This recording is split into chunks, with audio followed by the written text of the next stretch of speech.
বেহাল রাস্তা সংস্কারের দাবিতে যশোর রোড অবরোধ করে বিক্ষোভ দেখালেন গ্রামবাসীরা। ঘটনাটি ঘটেছে গাইঘাটা থানার মণ্ডলপাড়া এলাকায় যশোর রোডে। প্রায় 2 ঘন্টা ধরে চলে অবরোধ। পরে পথশ্রী প্রকল্পের অধীনে দ্রুত রাস্তার কাজ শুরু হবে এই আশ্বাসে অবরোধ ওঠে। জানা গিয়েছে গাইঘাটা ব্লকের চাঁদপাড়া গ্রাম পঞ্চায়েতের অধীনে মণ্ডলপাড়া থেকে ছোট শিয়ানা পর্যন্ত প্রায় 2 কিলোমিটার রাস্তার অবস্থা দীর্ঘদিন ধরে বেহাল। রাস্তায় হেঁটে যেতে পর্যন্ত অসুবিধায় পড়তে হয় বাসিন্দাদের। অভিযোগ, দীর্ঘ 10 বছর ধরে এই একই অবস্থা। প্রতিবাদে এলাকার 2 কিলোমিটার রাস্তা সংস্কারের দাবিতে যশোর রোডের ওপর অবরোধ করে গ্রামবাসীরা।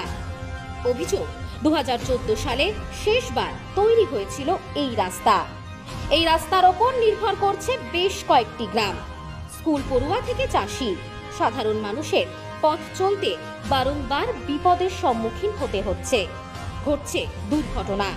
জনজীবন বিপন্ন, স্কুলে ছেলেমেয়েরা পড়ে যায়, আমরা পড়ে যাই। তাছাড়া আরেকটা আমাদের সেকাটি সবচেয়ে বিরাট বড় ইন্ডাস্ট্রি, ওয়েস্ট বেঙ্গলের মধ্যে সবচেয়ে বড় ধান চালের ইন্ডাস্ট্রি।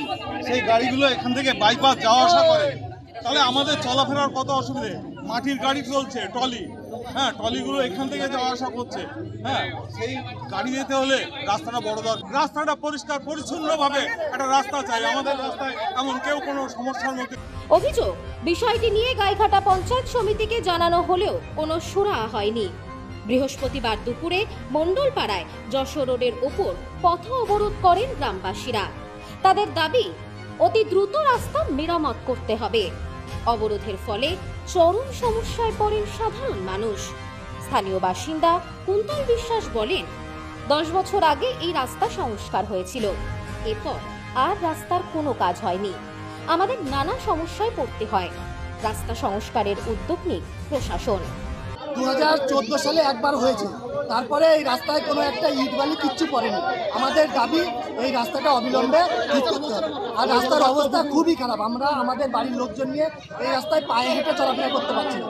এই দাবিতে আমরা আজ এই যশোর রোড অবস্থান বিক্ষোভ জানাচ্ছি। বিডিও অফিসার হোক বা জেলা প্রশাসন হোক, যে কেউ এসে আমাদের লিখিত দিয়ে যাক যে কালকের থেকে রাস্তার কর্মসূচি শুরু হবে, তারপরে আমরা এই অবস্থান বিক্ষোভ তুলে দেব। এই বিষয়ে অপর এক বাসিন্দা দিলীপ দে বলেন, এলাকার বেশ কয়েকটি গ্রামের মানুষের চলাচলের একমাত্র রাস্তা এটি। আমরা বারংবার রাস্তা সংস্কারের দাবি জানিয়েছি, কিন্তু কোনো সুরাহা হয়নি।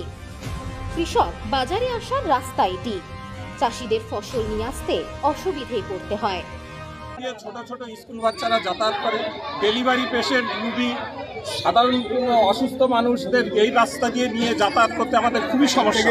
দীর্ঘদিন ধরে দাবিটা চলছে, কিন্তু চট্টগ্রামের কৃষি মান্ডিতে, এই যে একটা আমাদের সরকারি কৃষি মান্ডি, এখানে সবজি কেনা বেচা হয়, সরকারি একটা সংস্থা, সেখানে যে চাষিরা আসবে তার কোনো ব্যবস্থাই নেই। রাস্তাটা ভীষণ খারাপ অবস্থায়। এখন আমরা এটা দীর্ঘদিনের দাবিটা কোনোভাবে পূরণ হচ্ছে না বলে আমরা রাস্তা অবরোধ করতে বাধ্য হয়েছি। এই বিষয়ে স্থানীয় চাঁদপাড়া গ্রাম পঞ্চায়েতের প্রধান দীপক কুমার দাস বলেন, রাস্তা খারাপ ঠিকই, গত বছর কিছুটা সংস্কার হয়েছিল। পথশ্রী প্রকল্পে এই রাস্তা সংস্কারের জন্য নাম নথিভুক্ত আছে, শীঘ্রই কাজ শুরু হবে। বিষয়টিকে নিয়ে বিজেপির চক্রান্তের অভিযোগ তুলেছেন স্থানীয় তৃণমূলের একাংশ। এই বিষয়ে প্রতিক্রিয়া দিয়েছেন বিজেপি বিধায়ক অশোক কীর্তনিয়া। তিনি বলেন, বিজেপি বিধায়ক সাংসদ তাদের তহবিল থেকে টাকা দেওয়ার জন্য প্রস্তুত আছেন, কিন্তু আমাদের টাকা নেওয়া হয় না। সারা পশ্চিমবঙ্গ জুড়ে যেখানেই জনগণের আওয়াজ তোলে, সব তৃণমূলের বক্তব্য এটা বিজেপির চক্রান্ত। কারণ পাবলিক আওয়াজ তোলে, সেটা বিজেপির চক্রান্ত হয়। আর যেসব তৃণমূলের নেতা নেত্রী আজকে বলেছেন যে এমএলএ ফান্ড বা এমপি ফান্ড থেকে টাকা দিলে রাস্তাটা হয়ে যেত, আমরা তো ফান্ড দেওয়ার জন্য তৈরি আছি। পশ্চিমবঙ্গের মাননীয় যেসব